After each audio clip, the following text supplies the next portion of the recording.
అందరికీ నమస్కారం. ఎవరు మనతో Telangana Andhra Pradesh senior high court advocate Kalanidhi Sanjay Kumar గారు మనతో ఉన్నారు. వారితో మాట్లాడదాం. గురుగారు నమస్కారం.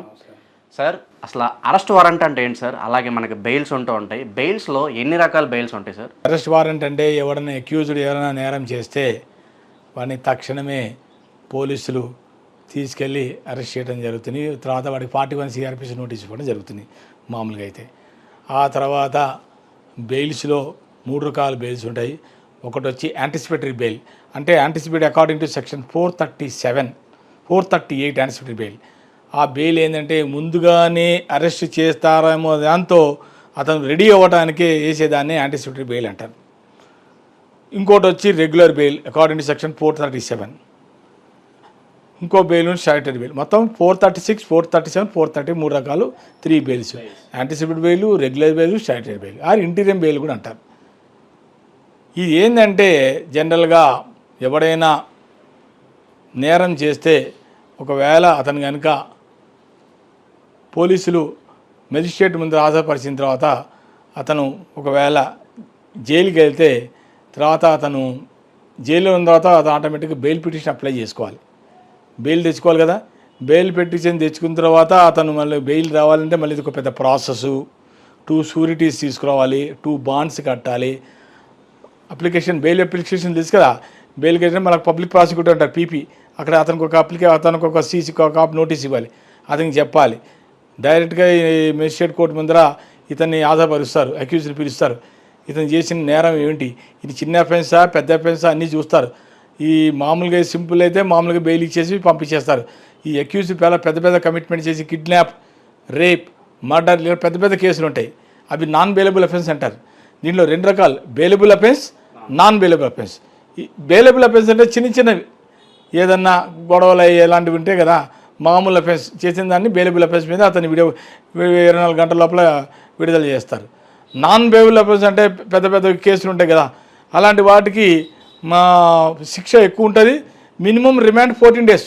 అది మెజిస్ట్రేటే ఇస్తే వెంటనే తక్షణం అయితే బెయిల్ రాదు. స్టేషన్ బెయిల్ అయితే రాదు. వెంటనే వచ్చేదాన్ని స్టేషన్ బెయిల్ అంటారు. అంటే 24 గంటల లోపల వచ్చి 24 hours లోపల వచ్చేదాన్ని స్టేషన్ బెయిల్ అంటారు.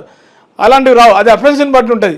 అతను అక్యూజ్ చేసిన నేరం ఏంటి, ఏం నేరం చేశాడు, ఏం తప్పు చేశాడు. ఫర్ ఎగ్జాంపుల్ మీరు డ్రగ్స్ తీసుకున్నామనుకో, డ్రగ్స్ తీసుకుంటే మీకు వెంటనే వాడు రిమాండ్లో పోతాడు, వెంటనే రాడు. వాడిని విచారించాలి. ఫస్ట్ 14 రోజులు లోపల వేసేస్తారు. అన్ని 14 days, minimum 14 days remand. Bail రాదు. అలాంటివి అనమాట. తర్వాత వాడు మళ్ళీ బెయిల్ రావాలంటే మళ్ళీ వాడు బెయిల్ పిటిషన్ వేసుకోవాలి. బెయిల్ పిటిషన్ వేసుకున్న తర్వాత ఆ తర్వాత విచారించిన తర్వాత మళ్ళీ వాళ్ళకి 2 షూరిటీస్ బాండ్ షూరిటీస్ ఇచ్చిన తర్వాతనే దాని మీద అమౌంట్ 10,000 ఎంత కడతారు. కట్టిన తర్వాతనే వాడికి బెయిల్ వస్తుంది. సో అరెస్ట్ అనేది దీంట్లో 2 రకాలు. మళ్ళీ బెయిలబుల్, నాన్ వారెంట్ కూడా ఉంటుంది. నాన్ బెయిలబుల్ వారెంట్ కూడా NBW అంటారు. Bailable warrant, non bailable warrant. Non bailable అఫెన్స్ని బట్టి ఉంటుంది. అది అక్కడ ఎక్కువగా అఫెన్స్ చేస్తామనుకో NBW అంటారు. నాన్ బెయిలబుల్ రాదు, వాళ్ళకి బెయిలే రాదు. ఎందుకు రాదంటే అలాంటి వాడు ఎగ్జాంపుల్ అక్యూజ్డ్ కనుక ఈ డ్రగ్స్ కానీ ఇలాంటి వాళ్ళు ఉంటారు, వాళ్ళకి బెయిల్ రాదు. వాళ్ళు నాన్ బెయిలబుల్ అఫెన్స్ అంటారు.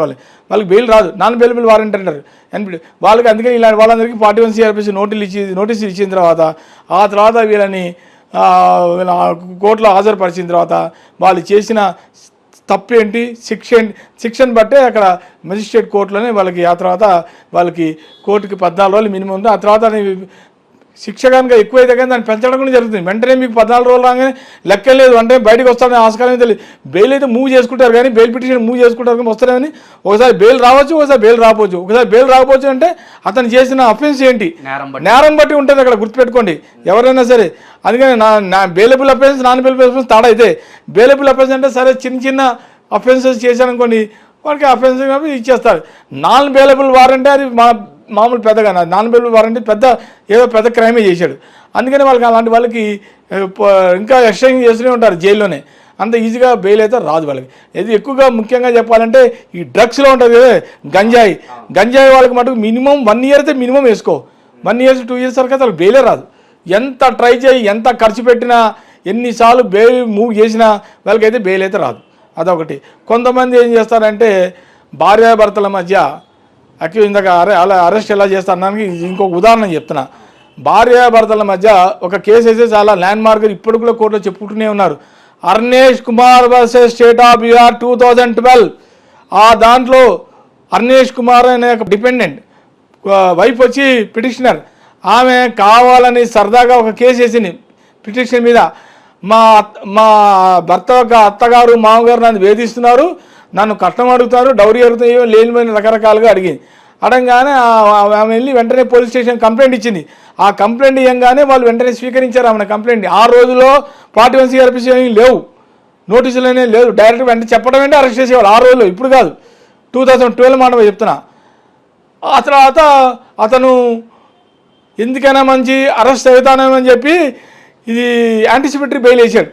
438 IPC 438. ఇప్పుడైతే BNSS అయింది, భారతీయ నాగరిక సన్నిధానం వచ్చింది.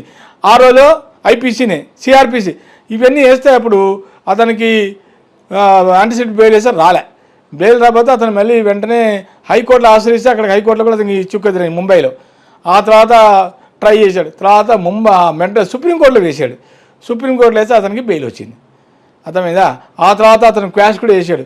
క్వాష్ ఎందుకు వేసాడంటే ఆయన FIRలో అన్ని తప్పుడు కేసులు పెట్టినామె. హైకోర్టులో అప్పుడు క్వాష్లో అతనికి క్వాష్ అనేది పిటిషన్. కానీ ఆమె చేసిన తప్పు వల్ల రాంగు FIRలో లాడ్జ్ చేయడం వల్ల వాళ్ళ కుటుంబాలే చనిపోయారు. అంత హైఫై ఫ్యామిలీ వాళ్ళది. సో ఈ రకంగా నేను అంతకుముందు చాలాసార్లు యూట్యూబ్లో చెప్పాను, ఈ పిటిషన్లు వేసేపు FIRలు వేసేటప్పుడు లాడ్జ్ చేసేప్పుడు చూసి వేయండి. అనవసరంగా తప్పుడు FIR లాడ్జ్ చేసి తప్పుడు సెక్షన్లు పెట్టి అనవసరంగా ఎదుటి వాళ్ళని ఇబ్బంది పెట్టకూడదని కోరుకుంటున్నాను. Thank you sir. Arrest warrant గురించి అలాగే బెయిల్స్ గురించి మాకు చాలా బాగా ఎక్స్ప్లెయిన్ చేశారు. ధన్యవాదాలు సార్.